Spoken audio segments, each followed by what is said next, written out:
Hi, I'm Aidan, and for the longest time, paying attention has been my ultimate weakness.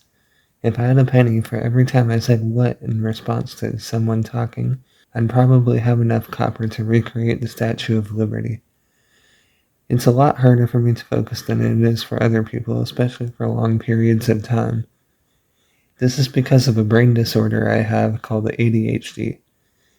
ADHD, also known as Attention Deficit Hyperactivity Disorder, basically prevents you from doing anything productive, and in some cases makes people hyperactive, obviously. This disability is especially problematic when you're given an assignment with an upcoming deadline. Unless you have maximum focus, it's probably going to take upwards of 8 hours to complete. Based on my experience, it always feels like your brain is focusing on everything except what you're actually supposed to be doing. Nothing with the words reading or writing ever goes well. In fact, just to prove my point, the words I've said so far took me 2 hours to write. In school, ADHD is difficult to work with, to say the least. Kids with ADHD tend to struggle with reading more. I can confirm this since there are plenty of times where I lose track of where I am on a page or skip ahead because something caught my eye. In class, having the inattentive form of ADHD is the hardest of all. There may be a moment when the teacher is giving the class a lecture and I'm just like,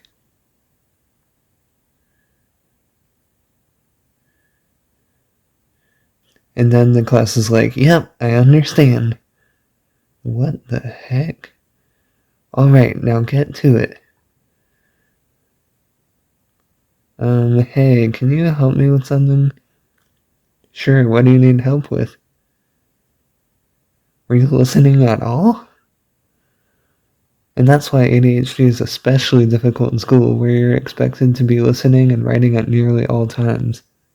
It can be easy for teachers to get frustrated with students that have ADHD because of the students' lack of comprehension skills. But you have to remember to be patient with them because their brains are different. They're what is known as neurodivergent, which is different from ordinary people being neurotypical. Kids with ADHD may require more attention, less distractions, and sometimes breaks because focusing for extended periods of time is very hard for them. I find what helps me get through school is asking lots of questions for clarity on what we're doing or how to do something, or whatever it is I don't understand. So you may be wondering, Aidan, what causes ADHD? Well, I'm glad you asked. ADHD can be caused by a number of factors, including brain injury, environmental risk at a young age, drinking during pregnancy, early birth, or low birth weight. I've known for a long time that I have ADHD. It's been since 3rd grade, but some people don't find out until they're adults. That's because diagnosing ADHD takes a lot of data. Sources can include the patient themselves, their parents, the family's background, or teachers. The symptoms may become more noticeable when daily life demands harder effort. Since ADHD makes it hard to focus, you would think that this is true for all tasks, right? Wrong! People with ADHD might find certain tasks boring, but other tasks, like the ones they're interested in, they'll focus on more than people normally do. They focus so hard on the things they're interested in that there's actually a term for it called hyperfocus. Let me explain a little bit about humans. They often want to do things that make them feel quote-unquote good, and avoid things that make them feel bad. When people hyperfocus on something they're interested in, it generates the good feelings, so they might ignore other tasks, even if they really need to do them.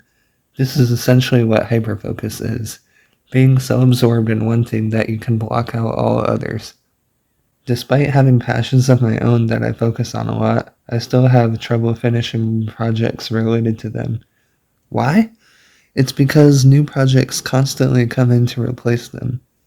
This is related to what I said earlier about my brain being all over the place while doing homework. New ideas constantly try to catch my attention, but the best I can do is ignore them. Here's a few examples of passion projects that I never finished. Back in middle school, there was a story I started about a robot who had a human soul inside. Not a reference to anything. But I lost interest in that about a third of the way through.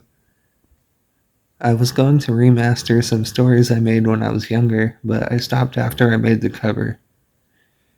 One time I made a short homemade book about zombies, and on the inside cover it was implied that there would be 2 more books, but I never made them. Or I think I made one of them, but misplaced it somewhere. A comic about the Stone Age? Scrapped. Hot Dog Man? Nope. A salmon detective? Good idea, but no. Point is, it's hard for people with ADHD to complete tasks no matter the context. That being said, passion projects are more likely to be completed than non-passion projects. As someone who has ADHD, here are a few recommendations for what to do when interacting with people with ADHD that might make conversations smoother. Try not to rush them for a response, unless absolutely necessary. From my experience, all it does is make me stressed out and focus even less.